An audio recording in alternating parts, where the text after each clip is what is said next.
if he sees out his contract, it'll be 10 years, and I think 10 years is, you tend to get through at least two iterations of a team at that point. You tend to Yep.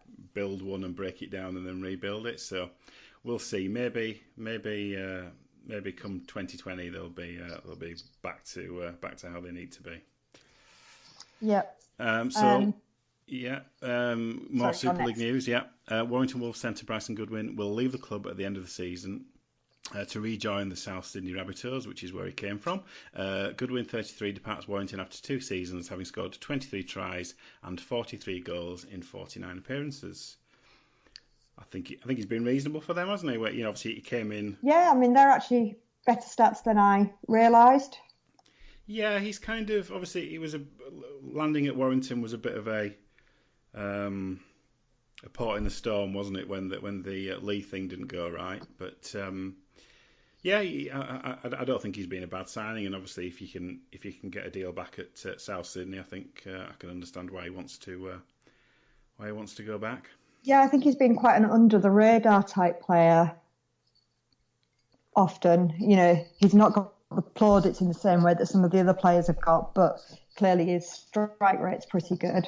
Yeah, and I mean, to be fair, he's got, I've just reading his age at 33. I think you either go now or you don't go at all, because when you get to 34, 35, the NRL's probably not going to want to touch you. So it's probably a now or never type thing. And I think that's fair enough.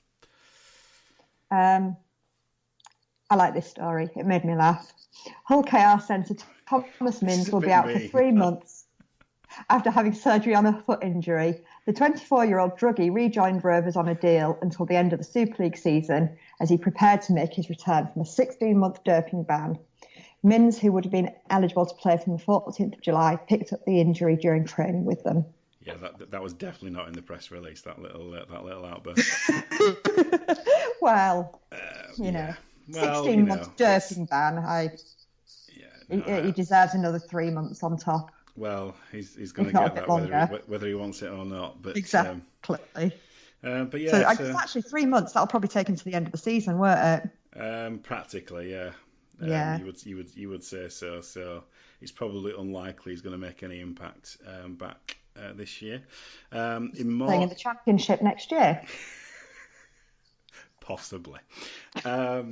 So in more injury news, Wakefield forward Matty Ashurst will not play again this year. Ashurst recently had surgery to remove a disc from his back, which just think about that for a second. That's a big operation. Following an ongoing issue, meaning he joins winger Tom Johnstone and forward Tinarau Arona on Trinity's list of players who will not feature again this season. Not a nice sounding injury, but it's obviously something that needed fixing by the looks of it. Yeah. So Ratu Nulago will remain at Hull FC until the end of the 2020 season. After Hull exercised an option to extend the winger's contract, he's a serving soldier in the British Army and was given a temporary release from active service to join the club. So does this mean that the temporary release has been extended? Yes. I think it's still only temporary release at the minute. Okay, so I guess it depends how long is temporary, but it's at least another year anyway, isn't it? So. Yeah, and actually my husband made the point that Kelly Holmes, when she was doing all her competing, she was still registered as an active soldier, but they kept extending her temporary release from active service until she won a gold medal at the Olympics, and then they said, okay, you can leave. Yeah. So this temporary release has sort of precedence of being quite a long time. It can be extended quite often. Yeah. I mean, I'm no expert in the rules about how you sign up and that kind of thing, but I guess it's as always with most rules, there's always a way around things, isn't there? In terms of flexibility, particularly if he's doing good things on the sporting field and some positive press from what he was doing. Yeah. So moving into the Championship now. Swinton have extended the deals of forward Gavin Bennion, Frankie Holton and Sammy Kabula. Bennion, 25, has been chased by other clubs, but is now committed to the Lions until the end of 2020. Following his lead in committing is Bakaro Holton, who's 23, who made the step up from community rugby this year. And the third extension there was for Wigan forward Kabula, who's extended his loan spell for a further month. So Swinton getting a few more bodies confirmed for a bit longer. Yep. Jack Bussey has signed a new 2-year deal with Featherstone. Bussey, who's 26, joined from the Toronto Wolfpack at the start of this season, having previously played for the club between 2012 and 2015. Yeah, so I've only seen Bussey when he's really played against us, and he didn't have to torment us. Right, yeah. In the Challenge Cup game, although it all came out well for us in the end. But yeah, so I would guess it's probably about where he needs to be. Mm-hmm. In terms of more Featherstone news, they've signed Ben Reynolds on loan from Wakefield for a second time. Reynolds, 25, played 4 times for Rovers in a similar deal back in March and rejoins on a 1-month loan. I'm slightly surprised by this because I think Ben Reynolds, from what I've seen him in the Wakefield team, actually looked like he had a bit of potential, and they're not exactly swimming in players at the moment, are they? No, it is a surprising one because, yeah, you'd think that they want all the players out they can get. Yeah, because what's there isn't exactly producing at the moment, is it? So, no. But yes, so more championship news now. So winger Paddy Arban has rejoined the Widnes. Arban, 31, spent 7 seasons with the Vikings before leaving for France at the end of last season, and he's returned following the conclusion of the season in what's known as the Ben Pomeroy signing. So that tends to be what Pomeroy does. So I guess we'll wait to see if he comes back as well. Yep, good for Widnes to get someone with a bit of experience back, I think. Yeah, he can drop balls for them as well. So moving into League One, Coventry have confirmed that Hunslet halfback Joe Sanderson has joined the club on a 1-month loan. Hunslet have also confirmed that John Luke Kirby has rejoined the club from Huddersfield on another 1-month loan. And London Scholars have bolstered their squad with the signing of Newcastle winger Mo Agoro on a 1-month loan. All 1-month loans. And Whitehaven have re-signed back rower Ellis Gilliam from Rochdale. Gilliam, 22, left the Cumbrians for the Championship side at the end of last season and comes in to cover a Whitehaven squad that's lost Scott McAvoy, Jake Moore and Brett Phillips in recent weeks. And finally, Alderdale Borough Council has officially informed the organisers of the Rugby League World Club that it will not be able to host the tournament in 2021. The discussion has taken place following the decision by Alderdale's executive to reconsider plans for a new 8,000 capacity stadium in Workington. The executive members asked council officers last week to continue looking into the business case for a new stadium with a view to reducing the size and scale of proposal. The decision means that the council would not be able to meet the already tight deadlines of the World Cup, plus the original stadium requirements in the bidding process, and has therefore withdrawn from the process. Yeah. It's not good sad news for Cumbria, isn't it?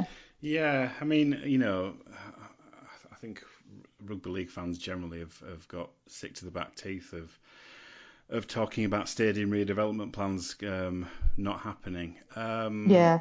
And particularly where councils get involved, because quite often we're not financially big enough to make these decisions ourselves.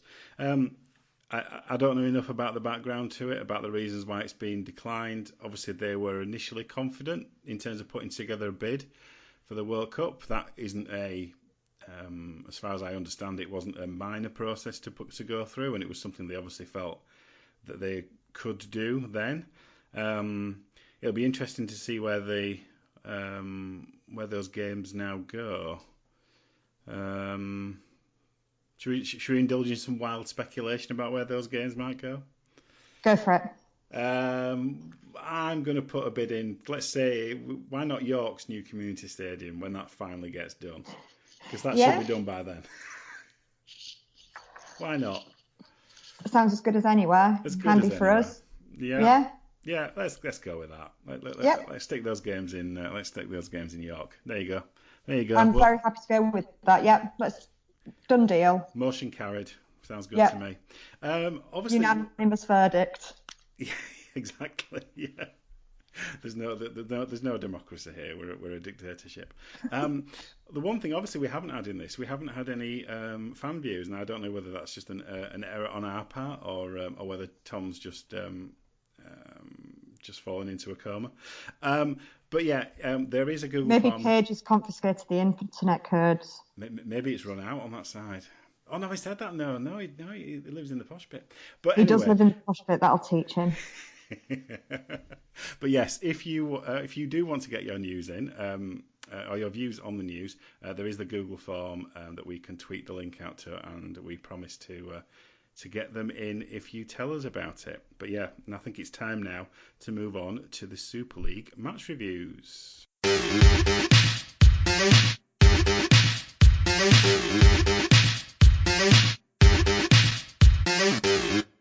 Okay, so it's Super League match reviews now for Super League round 21. My goodness, the season's whipping by.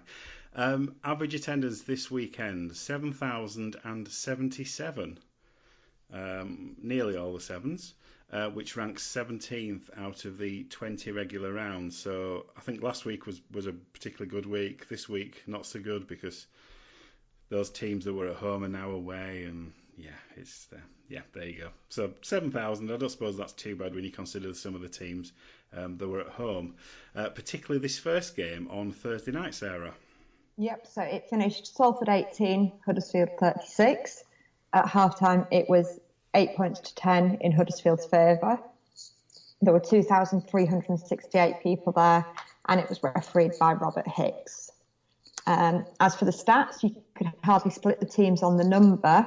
Only 4 metres between them, less than 1% difference in tackle success rate, 0.4 metres per carry between them, same number of errors made. The only real difference was in clean breaks, with Huddersfield making 5 and Salford making only 2.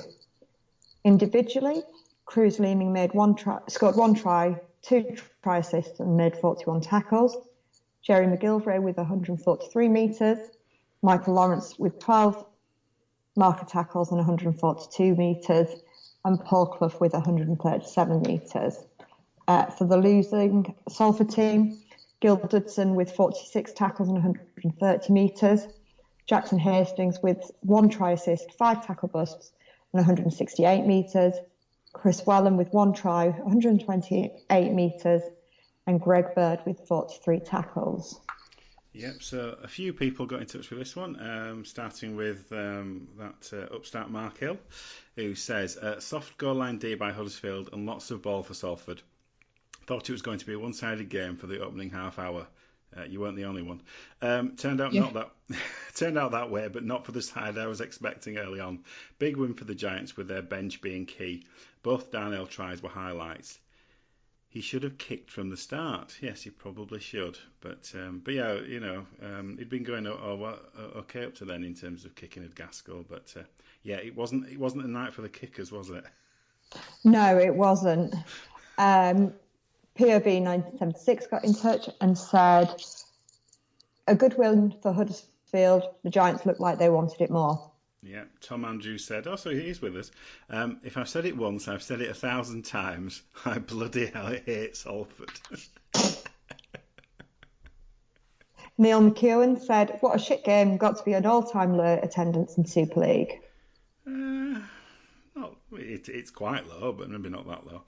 No. Yeah, not great, but yeah, not unexpected. And Paul Mack 78 said, I only get to see Huddersfield Sky games, which are few and far between, but every time they're on, 2 players always seem to stand out, and that's Leeming and McIntosh. Giants seem to be choosing a lot of good local players, or stealing them from Bradford, but have little luck with their imports. If they could rectify this, we could challenge for the playoffs instead of being in a relegation scrap. Also, the seniors, Lawrence and Holmes, played okay. Yep. So, what were your impressions of this one? It was a bit of a as Mark said, it was Salford flattered to deceive early on, didn't they? Well, this is it. I mean, they just seemed to break through the line and make meters and everything else, didn't they, for the first 20 minutes, half an hour? Yeah. And I thought, this is going to be, a good one. It's going to be, dragging putting Huddersfield back in the relegation discussion and all the rest of it. And Yeah. then